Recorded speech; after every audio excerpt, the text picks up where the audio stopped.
숨겨진 기업부터 다양한 ETF들을 소개해드리는 나수입니다. 오늘은 나스닥 100 수익률을 2배 이상 뛰어넘는 압도적인 성과를 보여온 ETF에 대해 자세히 알아보겠습니다.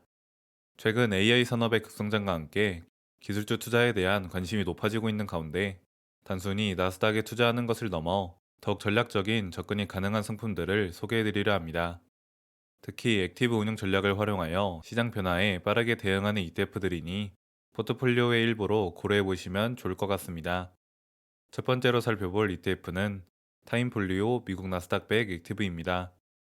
이 상품은 메가 트렌드를 주도하는 글로벌 대표 테크 기업에 액티브하게 투자하는 전략을 취하고 있습니다.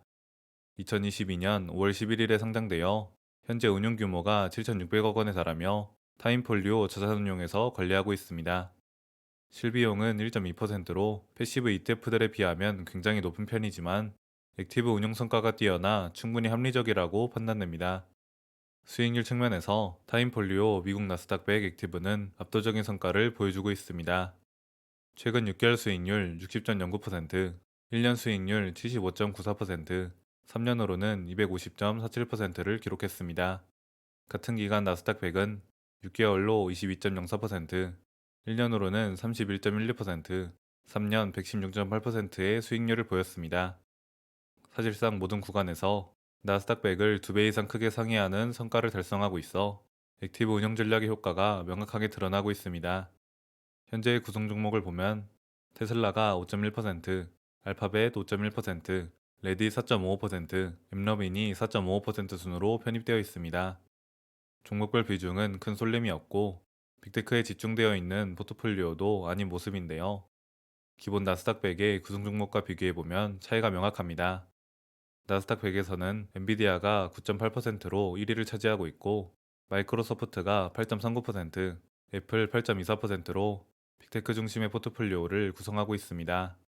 반면 타임폴리오 액티브는 테슬라와 알파벳 외에도 레딧, 엠러빈, 알리바바, 인텔, 로빈후드 등 다양한 성장주에 분산하면서도 최근 들어 실적 성장 및 주가 상승 모멘텀이 강한 종목들을 집중 편입하고 있습니다. 이러한 구성의 차별화가 나스닥 100 대비 2배 이상의 초과 수익을 가능하게 한 핵심 요인입니다. 현재 상위 구성 종목에 포함되어 있는 레딧, 엠러빈 등은 최근 6개월 수익률이 대부분 100%를 넘어서고 있습니다. 로빈후드는 288%를 기록할 정도로 우수한 성과를 내고 있죠. 물론 해당 종목들을 6개월 전부터 아주 큰 비중으로 담고 있진 않았겠지만 기본의 나스닥 100과 비교하면 차이가 상당합니다. 실제로 6개월 전과 현재 구성 종목을 비교해보면 상당한 변화가 있었음을 확인할 수 있습니다. 6개월 전에는 테슬라가 8.79%, 엔비디아 8.25%, 마이크로 스트래티지 6.3%, 메타가 5.37% 등으로 구성되어 있었지만 현재는 레딧과 엠러빈, 로빈후드 등 신규 상승주들이 상위권에 진입했습니다. 이처럼 시장 상황에 따라 포트폴리오를 유연하게 조정하며 성장 기회를 적극적으로 포착하고 있습니다. 이러한 모멘텀 전략은 미국 시장에서도 찾아볼 수 있습니다. S&P 500의 모멘텀 전략을 적용한 SPMO ETF는 5년 수익률 기준으로 151.75%를 기록했습니다. 같은 기간 기본 S&P 500 ETF인 VO는 112%를 기록했는데요.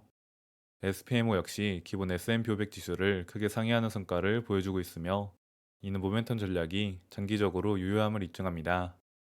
특히 최근 들어 격차가 더욱 벌어지고 있어 상승장에서 모멘텀 전략의 효과가 극대화되고 있음을 알 수 있습니다. 상장 이후 기준가와 비교 지수를 분석해보면 타임폴리오 액티브의 우수성이 더욱 명확해집니다. 2023년 중순부터는 꾸준히 초과 성과를 내고 있고 최근 들어 상승장에서의 격차가 더욱 커지고 있습니다.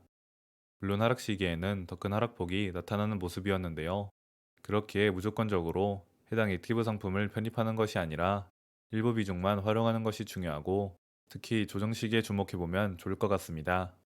두 번째로 살펴볼 ETF는 타임폴리오 차이나 AI 테크 액티브입니다. 해당 상품은 나스닥에 중점적으로 투자하는 상품은 아니지만 미국 외 지역의 분산 투자처로 고려해 볼 수 있습니다. 주요 특징은 중국의 AI 산업의 성장을 주도하는 중국, 홍콩, 선두테크 기업에 액티브하게 투자하는 전략을 사용한다는 점인데요. 2025년 5월 13일에 상장된 최신 상품으로 운용 규모는 1,500억 원이며 타임폴리오 자산운용에서 관리합니다. 액티브 상품인 만큼 실비용은 1.01%로 높은 편입니다. 수익률 측면에서 타임폴리오 차이나 AI 테크 액티브는 상장 초기부터 강력한 성과를 보여주고 있습니다. 1개월 수익률 16.23%, 3개월 수익률 45.71%를 기록했으며 같은 기간 비교 지수인 솔렉티브 중국 AI는 1개월 13.41%, 3개월로는 24.81%의 성과를 냈습니다. 상장한 지 5개월도 되지 않았지만 이미 비교 지수를 크게 상회하는 성과를 보여주고 있어 중국 AI 섹터에 대한 전문적인 액티브 운용 역량이 입증되고 있습니다. 구성 종목을 보면 알리바바가 7.9%로 최대 비중을 차지하고 있으며 유비테크가 5.6%, 캠브리콘 3.65%등 전자상거래 플랫폼부터 로봇, 배터리, 반도체까지 중국 AI 산업의 핵심 밸류체인 전반에 분산 투자하고 있어 중국의 테크 섹터의 성장을 종합적으로 포착할 수 있는 구조입니다. 3개월 전에 구성 종목과 비교해보면 역시나 포트폴리오 변화가 상당합니다. 3개월 전에는 알리바바 외에도 텐센트, 샤오미가 주요 종목이었지만 현재는 신규 편입 종목들이 상위권에 포함되어 있습니다. 인터넷이 발달하면서 정보를 습득할 수 있는 수단이 많아지긴 했지만 여전히 개인 투자자가 중국의 주식에 대한 정보를 얻기는 쉽지 않은 만큼 알아서 관리해주는 액티브형 상품들이 좋은 선택이 될 수 있습니다. 상장 이후 기준가와 비교지수의 분석을 보면 6월부터 8월 중순까지는 비교지수 대비 오히려 더 큰 하락을 기록했습니다. 하지만 본격적인 상승이 시작된 8월 말부터는 확실히 더 높은 수익률을 꾸준히 기록하고 있습니다. 다음으로 중국 주식 투자에서 유의점도 짚어보자면 기본적으로 중국 시장은 정책 리스크, 지정학적 리스크, 회계 투명성 문제 등 다양한 위험 요소가 존재합니다. 특히 미국과 중국 간의 갈등 심화, 규제 강화의 가능성 등을 고려하면 변동성이 클 수 있습니다. 따라서 중국 주식은 ETF를 통해 분산 투자로 접근하는 것이 무난하며 전체 포트폴리오에서 적정 비중을 유지하는 것이 중요합니다. 최근 들어 중국 주식이 상승하고 있는 이유는 중국 주식의 AI 확대와 저평가 매력이 부각되었기 때문입니다. 최근 중국 정부는 AI 산업 육성을 국가 전략으로 삼고 대규모 투자를 진행하고 있습니다.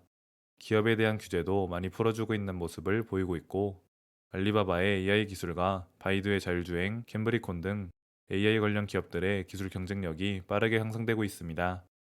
또한 미국의 빅테크 대비 밸류에이션이 낮아 추가 상승 여력이 충분하다는 점도 긍정적입니다.